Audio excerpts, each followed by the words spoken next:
Assalamualaikum warahmatullahi wabarakatuh. Waalaikumsalam warahmatullahi wabarakatuh. Bagaimana kabarnya semuanya hari ini? Alhamdulillah. Alhamdulillah sehat ya. Oke, sebelum kita memulai kelas, Ibu absen dulu ya. Siapa-siapa saja yang hadir dan yang tidak hadir hari ini. Ada Sulis, ada Arif, oke, Imam. Iya, hadir semua ya hari ini ya. Hadir. Di pertemuan ketiga kita kali ini, kita akan membahas tentang kodifikasi mushaf Al-Quran. Kalau pertemuan sebelumnya apa? Ada yang masih ingat? Nuzulul Quran. Jadi bagaimana proses turunnya Al-Quran itu kan kita sudah bahas selama berapa tahun? Kurang lebih ada berapa? Ada yang masih ingat? Coba 23. Ini mendekati ya. Mendekati 21 tadi, enggak apa-apa. Kan kita bisa pelajari lagi. Oke. Selanjutnya kita akan membahas kodifikasi mushaf Al-Quran. Oh iya, Ibu tadi malam kan sudah mengirimkan link jurnal ya. Sudah dibaca semuanya? Jurnal tentang kodifikasi mushaf Al-Quran. Nah, itu kita akan bahas hari ini di pertemuan kali ini. Nanti kalian akan diskusi juga secara berkelompok, kemudian akan berdiskusi bersama. Kita akan menggunakan metode jigsaw gitu ya. Oke. Berikutnya Ibu perlu sampaikan juga tentang CPMK dari pertemuan kita hari ini, yaitu pertama, harapannya mahasiswa menguasai konsep teoritis ruang lingkup sejarah pertumbuhan dan kodifikasi ilmu-ilmu Al-Quran sebagai landasan utama pesan dakwah. Nah, sub CPMK-nya adalah mahasiswa mampu menganalisis sejarah pengumpulan, kemudian kitabah dan kodifikasi Al-Quran pada masa Nabi dan sahabat. Begitu ya.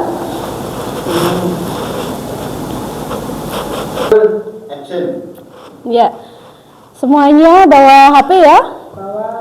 Nah, kalau di HP itu sekarang ini kan sudah ada apa? Mushaf Al-Quran. Jadi mushaf Al-Quran juga sudah didigitalisasi. Nah, cobalah Ibu lihatlah. Ini ada mushaf Al-Qurannya enggak semuanya nih? Ada, Bu.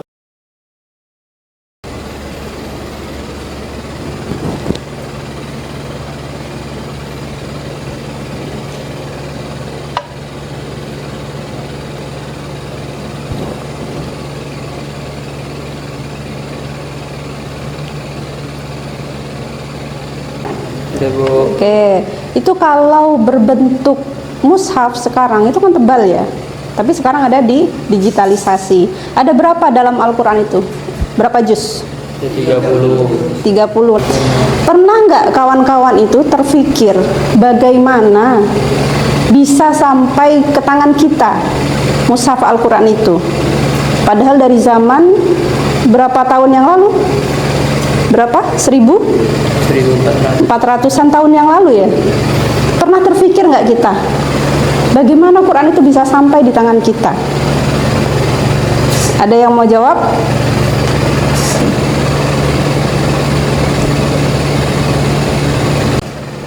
Nah, makanya hari ini kita belajar proses sejarah dari masa Nabi itu, bagaimana Al-Quran bisa sampai di tangan kita saat ini. Bahkan sudah ada digitalisasinya ya, gitu. Bagaimana dahulu prosesnya Al-Quran, kemudian zaman sahabat bagaimana. Nah, hari ini kita akan belajar 3 fase. Yang pertama, Al-Quran pada fase atau masa Nabi Muhammad SAW. Yang kedua adalah fasenya siapa? Kalau dalam proses sejarah itu Sayyidina Abu Bakar. Kemudian yang ketiga adalah fase Sayyidina Utsman radhiyallahu anhu. Oke ya. Jadi kita akan belajar berkelompok.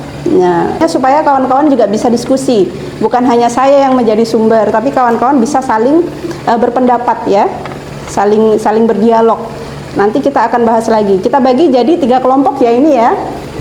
Oke, kita bagi 3 kelompok. Yang pertama itu fase Nabi Muhammad SAW, bagaimana Al-Quran itu. Oke, yang kedua adalah fasenya kodifikasi Sayyidina Abu Bakar As-Siddiq. Yang ketiga Sayyidina Utsman. Nah, ini boleh duduk berhadap-hadapan ya. Oke, boleh duduk hadap-hadapan.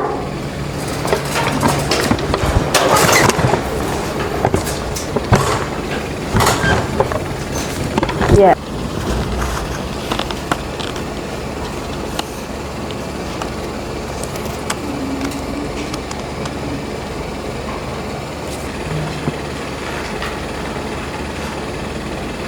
Oke, nah pada masa Nabi ini, masa para sahabat itu kan menghafal ya Quran itu ya.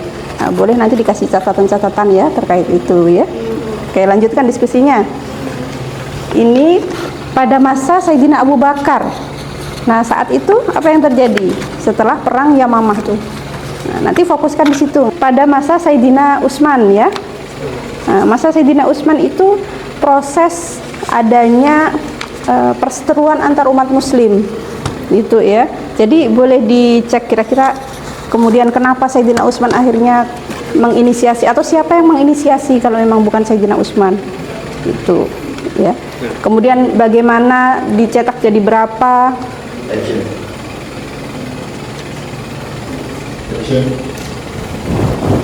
Oke, waktunya habis ya. Boleh kita kembali ke barisan yang pertama. Nah, bergabung lagi. Ya. Kalau tadi sudah diskusi masing-masing, maka sekarang kita akan coba diskusi bersama. Nah, apa yang didiskusikan kelompok 1 biar kelompok 2 dan ketiga tahu. Yang didiskusikan kelompok 2, kelompok 1 dengan kelompok 3 tahu. Demikian juga yang didiskusikan kelompok 3, kelompok 1, 2 juga tahu. Jadi dari siapa dulu yang mau presentasi? Boleh kelompok 1 kali ya, supaya urut ya. Oke, boleh, silahkan. Hasil catatan kelompok kami, wahyu itu turun secara bertahap. Iya. Dan penulisannya itu menggunakan media sederhana seperti pelepah kurma. Kemudian Nabi menunjuk sahabat-sahabat khusus untuk menuliskan wahyu. Dan hafalan para sahabat. Oke, jadi poin pentingnya adalah saat itu pada masa Nabi itu masih bersandar pada hafalan para sahabat. Karena wahyu itu disampaikan oleh Nabi secara lisan. Tapi Nabi juga menunjuk siapa sahabat-sahabat para penulis wahyu, termasuk diantaranya adalah siapa? Zaid bin Sabit. Zaid bin Sabit itu adalah orang yang punya tingkat kecerdasan yang di atas rata-rata, meskipun saat itu masih muda gitu ya. Kawan-kawan yang lainnya kira-kira memahami ya sampai di sini ya hasil dari dialog kelompok pertama. Nah, sekarang yang kelompok kedua, boleh. Hasil diskusi kelompok 2. Ya. Terjadinya perang Yamamah. Perang melawan kaum murtad dan nabi palsu Musailamah Al-Kadzab yang mengakibatkan gugurnya sekitar 70 orang sahabat menghafal Al-Quran. Umar bin Khattab merasa khawatir akan hilangnya Al-Quran, lalu mengusulkan kodifikasi kepada Abu Bakar. Abu Bakar kemudian menunjuk Zaid bin Sabit sebagai ketua pelaksana pengumpulan karena kapasitasnya sebagai penulis wahyu utama dan seorang pemuda yang cerdas serta jujur. Lahirnya dokumen Al-Quran pertama yang terhimpun dalam satu bundel lembaran atau suhuf yang disimpan oleh Abu Bakar, kemudian beralih ke Umar bin Khattab, dan setelah Umar wafat disimpan oleh Hafsah bin Umar. Oke, jadi poin pentingnya adalah saat terjadi perang Yamamah ya. Perang Yamamah adalah ketika para sahabat itu memerangi siapa? Musailamah Al-Kadzab, seorang nabi palsu. Saat terjadi perang Yamamah, meskipun umat Islam itu menang, tapi ada kerugian besar tadi umat Islam, yaitu gugurnya 70 ya, gugurnya para penghafal Al-Quran gitu. Karena khawatir akan hilang, karena para penghafal ini kan sudah makin sedikit ya, maka Sayyidina Umar itu kemudian mengusulkan kepada Sayyidina Abu Bakar. Langsung setuju enggak kira-kira Sayyidina Abu Bakar waktu itu? Enggak. Jadi beliau tidak langsung setuju karena beliau merasa Nabi tidak pernah menginstruksikan hal tersebut. Gitu. Karena takut. Ini Al-Qur'an bukan main-main kan? Gitu. Setelah kemudian menimbang-nimbang dan bermusyawarah lah ya para sahabat itu, maka akhirnya dikumpulkanlah tulisan-tulisan Al-Qur'an dari berbagai sumber. Kalau hafalannya sudah ada ya, para sahabat itu kan sudah menghafal Al-Quran itu, termasuk runutan ayatnya sudah tahu mereka. Sekarang kelompok 3. Baik, hasil akhir diskusi kami dari kelompok 3 ialah perluasan wilayah Islam ke berbagai penjuru. Utsman membentuk panitia yang dipimpin oleh Zaid bin Thabit beserta kawan-kawan. Jika terjadi perbedaan cara penulisan dialek dalam kepanitiaan, Utsman memerintahkan agar ditulis dengan dialek suku Quraisy karena Al-Quran turun dengan dialek mereka. Lahirnya Mushaf Al-Imam atau Mushaf Utsmani mengirimkan salinan mushaf ini ke pusat wilayah Islam seperti Mekah, Syam, Basrah, Kufah, Madinah, dan memerintahkan untuk membakar semua catatan atau mushaf lain yang berbeda guna menyatukan umat. Jadi pada akhirnya setelah disatukan itu ternyata bermunculanlah dialek atau qiraat yang berbeda-beda. Karena memang Al-Qur'an kan diturunkan dalam beberapa bacaan. Gitu. Jadi sahabat ada yang menerima bacaan A, ada yang menerima bacaan B. Oleh karena terjadi perselisihan terus-menerus, khawatir umat Islam itu saling menyalahkan, kemudian dikumpulkanlah orang-orang, para penghafal, kemudian disamakan dengan mushafnya dan ditulislah dalam apa? Mushaf Al-Imam tadi itu. Jadi satu mushaf tapi dia mengakomodir berbagai macam qiraat atau bacaan. Gitu ya. Sampai di sini kira-kira bisa dipahami ya? Bisa. Oke ya. Sekarang semua kelompok sudah mempresentasikan. Nah, coba Ibu tambahi dengan materi kita ya. Sambil nanti kalau ada pertanyaan boleh dicatat, nanti kita diskusikan setelah kita menyimak video pembelajaran ini ya. Oke, coba kita tampilkan.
Oke.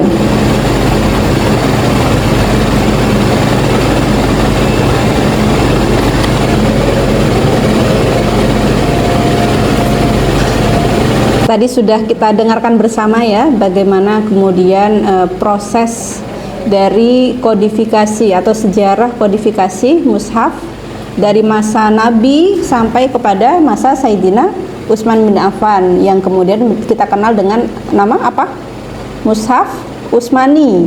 Ya, Mushaf Al-Imam. Jadi bukan imam yang ini ya. Oke, kita lanjut ya.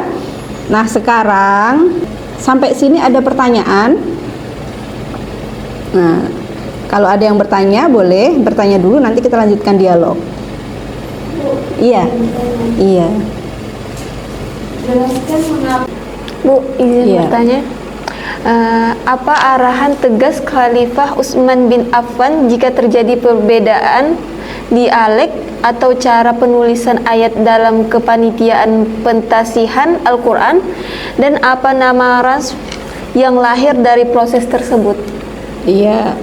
Sebelum saya menjawab, ada yang mau menambahi mungkin kelompok 3? Cukup? Ya. Jadi memang terjadi banyak perbedaan dialek waktu itu ya, banyak ragam kiroat. Tapi yang diutamakan adalah dialek Quraisy. Oke. Luar biasa ya dialog dan diskusinya, pertanyaannya kritis-kritis semua gitu. Saya rasa kawan-kawan ini udah memahami nampaknya ya. Kita coba refleksi melalui Mentimeter. Kita lihatlah ya jawabannya. Bagaimana kawan-kawan menjawab? Sudah masuk semua ini, rata-rata jawabannya luar biasa. 90% dah benar dah. Oke. Alhamdulillah kelas hari ini insya Allah semuanya sudah dipahami. Jika ada hal-hal yang belum dipahami, boleh kita berdiskusi lagi ya. Boleh minggu depan, boleh kita berdiskusi di grup. Yang pasti proses ini sangat penting. Proses bagaimana sejarah kodifikasi mushaf Al-Quran, supaya kawan-kawan juga terbuka dan bisa membuka wawasan orang lain terkait bagaimana sejarah Al-Quran. Ya, tadi kita sudah melewati sesi dari awal ya. Kita mengulas materi, ada diskusi kelompok, kemudian ada presentasi juga dari masing-masing kelompok, ya, saling berdiskusi, ada tanya jawab juga. Nah, sekarang waktunya penugasan. Nah, penugasan ini nanti masing-masing dari kalian akan membuat konten materi sejarah kodifikasi mushaf Al-Quran. Apa yang kita pelajari hari ini, apa yang kita pahami hari ini, Ibu berharap juga bisa kita sebarkan kepada yang lain, supaya orang juga memahami bagaimana sih sebenarnya proses sejarah kodifikasi mushaf Al-Quran gitu ya. Nah, konten materi ini berdurasi 2 menit, nanti diupload di media sosial masing-masing ya. Nah, di media sosial masing-masing dan di tag media sosial kampus. Nah, boleh di YouTube, boleh di Instagram, boleh, Reelsnya boleh, shotnya juga boleh. Yang penting semuanya harus membuat konten. Karena kita adalah apa? Prodi kita KPI. Jadi kita harus belajar juga bagaimana kita berdakwah melalui media yang kita miliki. Gitu. Dan terakhir mungkin kita berdoa ya. Berdoa dengan doa kafaratul majlis boleh. Subhanakallahumma wa bihamdika asyhadu an la ilaha illa anta astaghfiruka wa atubu ilaik. Ya, kita akhiri perkuliahan kita hari ini dengan membaca hamdalah. Alhamdulillahirabbil alamin. Assalamualaikum warahmatullahi wabarakatuh. Waalaikumsalam.